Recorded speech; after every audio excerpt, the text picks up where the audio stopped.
Assalamualaikum warahmatullahi wabarakatuh. Kembali lagi di podcast SMA Negeri 1 Kolaka.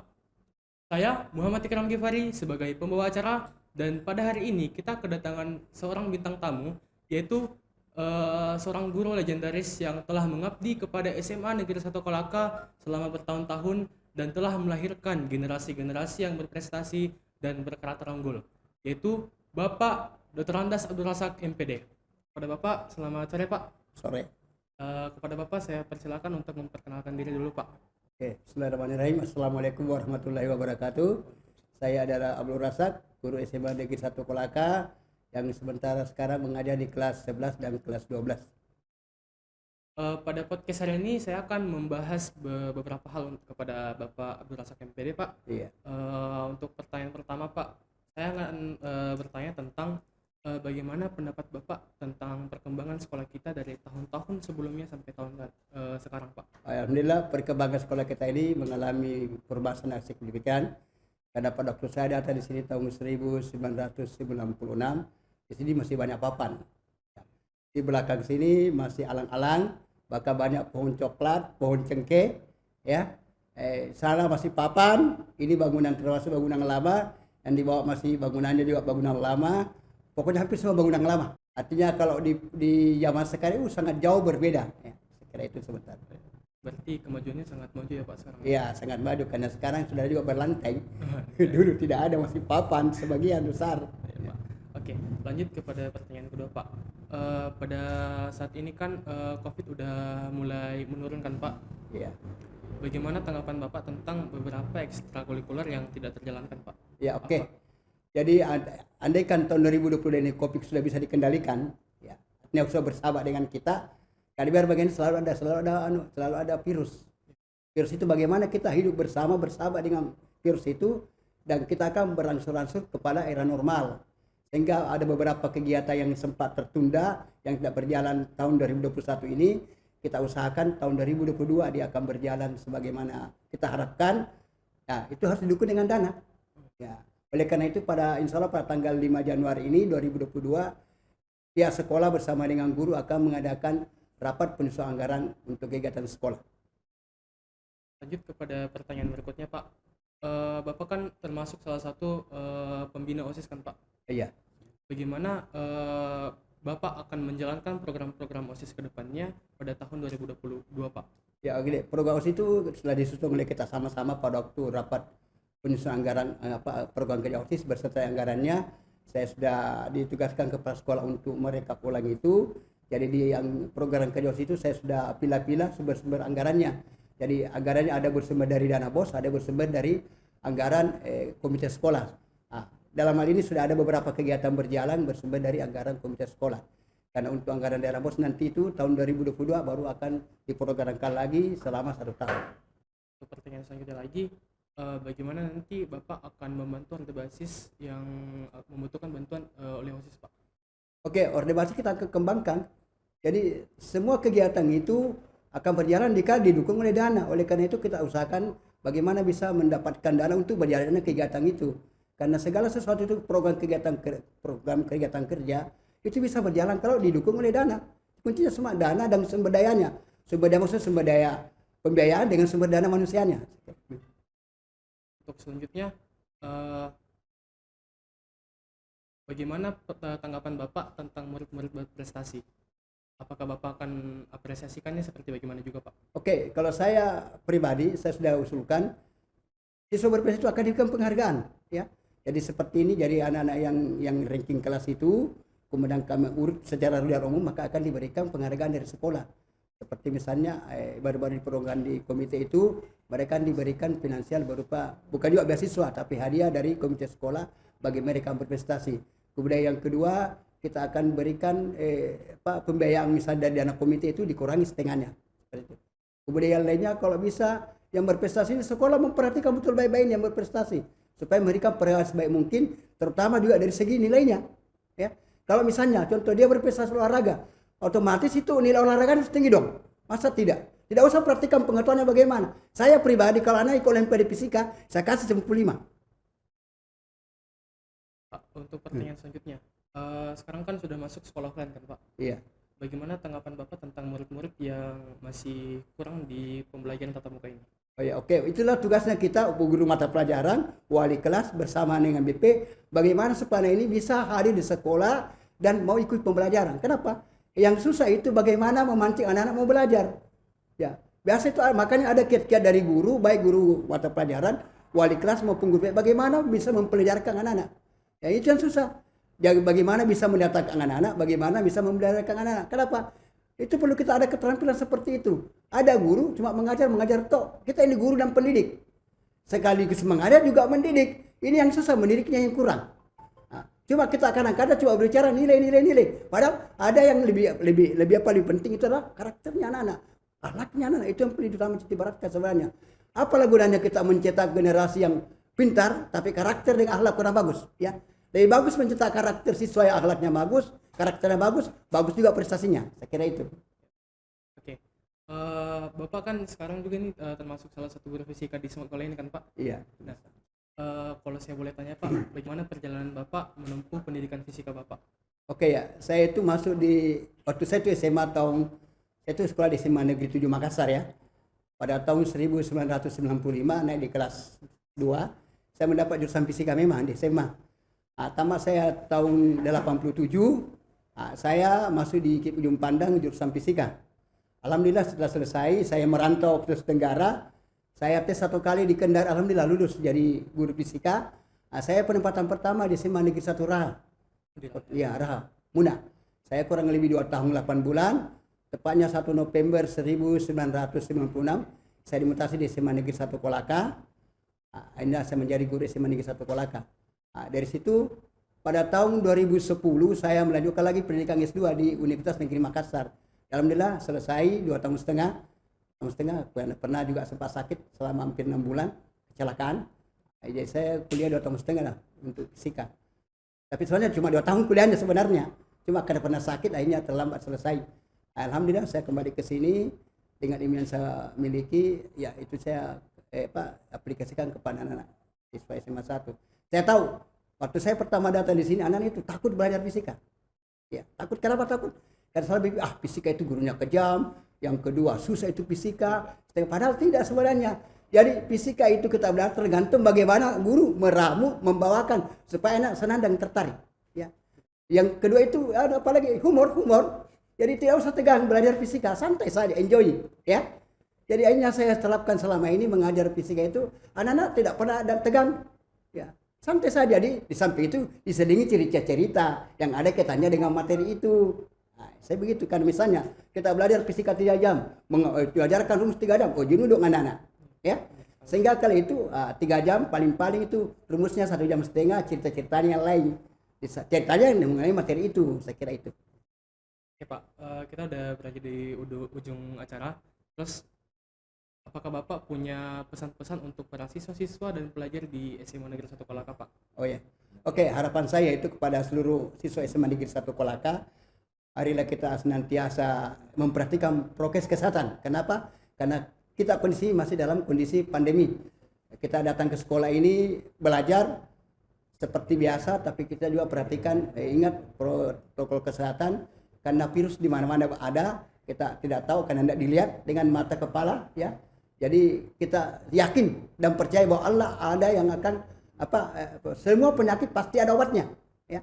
Karena Allah yang menurunkan penyakit, Allah juga memberikan obatnya. Cuma manusia berusaha mencari apa itu obatnya, ya. Oleh karena itu, marilah kita jangan kita terpaku adanya pandemi ini, kita harus termotivasi, bangkit bahwa saya bisa, ya. SMA 1 bisa.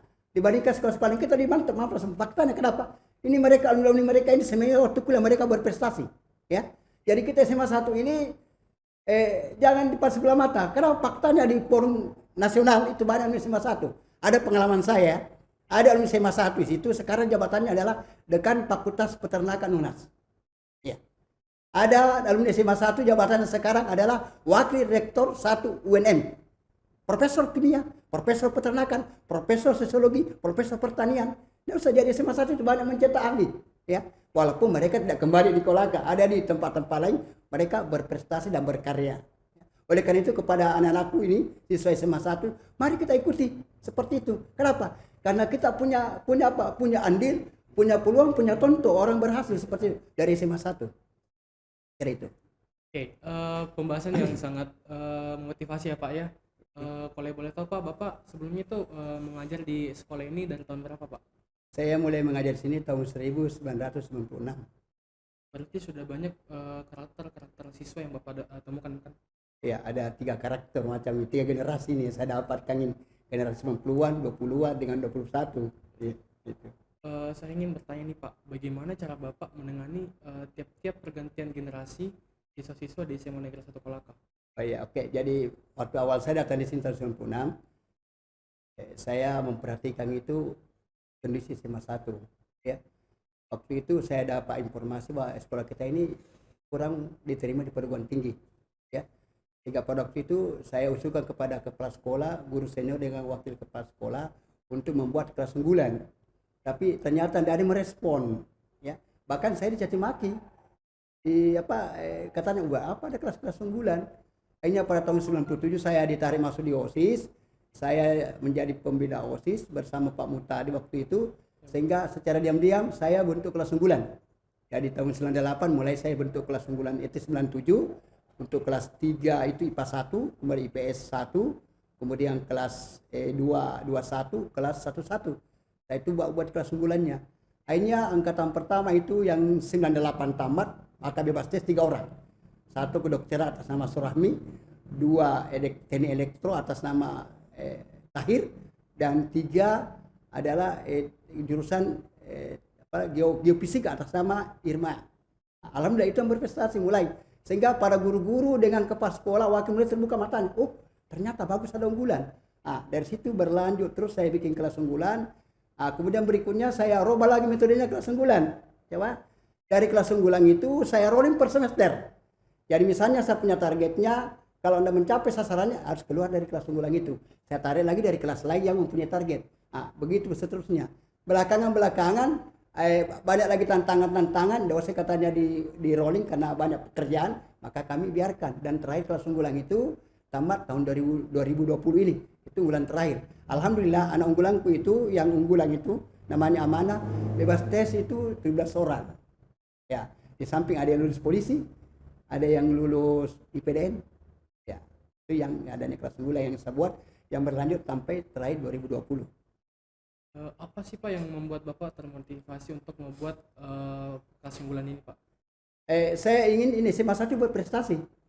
Supaya kenapa? Kalau ada ikon tersendiri, maka kalau misalnya ada olimpiade, itu kan gampang kita cari orangnya. Oh, ada di kelas itu. Ada lomba kimia, lomba fisika, lomba biologi, astronomi, astrofisika, ya. Kemudian geografi. Anda usah kita ada unggulannya. Ada. Jadi kemudian ada pertandingan bencana cerdas cermat. Tidak usah kita karena sudah ada yang di kader memang dibina. Itu dalam rangka memberikan motivasi kepada kelas lain supaya mereka juga ikut berpartisipasi dalamnya. Yang kedua tujuannya saya itu supaya semakin banyak bebas tes. Yang ketiga supaya banyak mereka lulus perguruan tinggi. Alhamdulillah banyak di antara alumni itu yang anak kita ini yang pernah itu berprestasi semua. Biasanya di SMA biasa-biasa. Tapi setelah mereka kuliah perguruan tinggi, mereka berprestasi perguruan tinggi itu. Kenapa? Karena kaderannya dari OSIS. Ya, mereka menjadi ketua senat di perguruan tinggi lain. Yang tepatnya kuliah, mereka menjadi anggota badan eksekutif mahasiswa. Kenapa? Kehadiran dari OSIS. Kira. Pak Rasa kan dulu pernah jadi pembina OSIS kan Pak? Iya. Bagaimana Bapak itu membina OSIS-OSIS terdahulu itu sampai bisa menjadi OSIS yang berkualitas Pak? Ya oke. Jadi saya dulu membantu di OSIS itu mulai 97 ya. Sampai 2004. Ya, lama. Jadi saya sekretaris pembina OSIS itu mulai 99 sampai 2003. Itu sekretaris pembina OSIS. Saya lihat pada waktu itu OSIS ini didikte oleh guru, ya, yang menjadi pengurus OSIS apa yang ditentukan oleh pembina OSIS, orangnya ditunjuk langsung. Kemudian yang kedua, anak-anak kita ini kurang dari segi ilmu kepemimpinan, kurang dari segi mengolah organisasi atau lembaga, sehingga pada waktu itu mulai tahun 97 saya berusaha merubah kondisi itu dengan memulai mengkader. Ya, jadi saya mulai mengkader anak yang bisa menjadi pengurus OSIS. Maka pada tahun 1998 itu saya buat namanya LKS, ya, latihan kepemimpinan siswa, ya, yang berlanjut sampai sekarang namanya LDKS. Ya, jadi saya buat itu tahun 98. Alhamdulillah alumni pertama pertama terbentuk itu pada yang pernah mengikuti pelatihan OSIS itu, maka mereka terpilih pembina OSIS, pengurus OSIS itu tahun 98. Yang ketuanya itu, ketua OSIS waktu itu naik adalah Febrianti Tajudin, ya. Itu ketua OSIS pertama perempuan yang hasil kaderan dari LKS. Yang sebelumnya itu Haraningsih Hasan, ketua pengurus OSIS yang era 97 itu belum mengikuti pendidikan seperti itu. Dan sampai sekarang alhamdulillah OSIS semakin dewasa, semakin banyak pengalamannya, semakin bagus cara memimpinnya, semakin bagus cara mengelola suatu lembaga, karena semakin banyak pengetahuan yang mereka dapatkan dari LKS, LDK, apalagi ada lagi F-Reading. Ya, F-Reading itu setelah menjadi pengurus OSIS, mereka diberikan lagi bekal pengetahuan bagaimana mengelola lembaga ini. Kira itu. Bapak kan udah dari tahun-tahun sebelumnya kan mengajar di sekolah ini, Pak. Ya. Apa kesan-kesan Bapak mengajar murid-murid yang berbeda-beda kelas? Oh iya, oke. Jadi mengajar itu jangan siswa dalam musuh. Anggap mereka adalah siswa, itu adalah anak-anak kita, sahabat kita. Oleh karena itu kita harus tahu apa maunya itu anak-anak. Ya. Jangan apa maunya kita. Karena kalau kita mengajar maunya kita, susah itu. Sementara anak-anak ini lain juga maunya. Jadi kita harus tahu apa sih itu maunya anak-anak. Metode apa yang dia sukai, ya. Kayak yang susah itu bagaimana kita bisa memotivasi anak mau belajar, ya. Jangan mau dibelajarkan, mau belajar. Jadi timbul kesadaran sendiri untuk mau ikut belajar sehingga mereka senang. Jadi tidak dipaksa itu ilmu masuk. Dan dengan kesadaran sendiri, senang belajar, humor, dan mereka akan senang mengikuti pembelajaran. Jadi itu kira-kira satu. Makanya saya itu pada waktu itu saya setiap kali habis mengajar itu akhir semester saya minta kepada tolong dikoreksi saya selama mengajar satu semester. Jadi mereka suruh itu tolong kritik saya selama satu semester saya mengajar, tulis dengan kertas selembar tanpa nama, ya, supaya saya tahu di mana letak kekurangan saya mengajar selama ini. Sehingga ada dialog keterbukaan antara kita dengan anak-anak. Oh, anak-anak maunya begini. Nah, itu yang kita lakukan di samping tidak menyalahi norma-norma aturan antara guru dengan siswa. Ya, saya kira itu. Sekarang kan sudah banyak alumni-alumni yang Bapak lahirkan kan. Ya, apakah Bapak mempunyai pesan-pesan kepada mereka yang sudah lulus dari sekolah ini, Pak? Alhamdulillah. Kalau kita berbicara alumni SMA 1 sudah banyak, ada yang sudah berpangkat kolonel malahan, ya. Ada yang sudah berpangkat kombes, sudah banyak, ya. Bahkan ada yang sudah kepala dinas, ya. Yang pernah saja sudah kepala dinas malahan, ya. Jadi pesan saya kepada alumni yang di luar sana, mari kita melihat sekolah kita ini. Karena sekolah kita ini adalah tempat kita selama ini tempat untuk dididik, dibina untuk menjadi manusia yang berakhlak dan berkarakter dan menjadi pemimpin, ya. Bahkan dari sekian banyak kepala dinas di Kolaka itu hampir semua adalah rata-rata alumni SMA 1. Bahkan untuk sementara ini Pak Bupati sendiri adalah alumni SMA 1, ya. Jadi kepada seluruh alumni, mari kita perhatikan sekolah kita ini, mari kita kembangkan bersama-sama, kita kerjasama antara alumni dengan guru yang ada supaya sekolah kita ini semakin maju.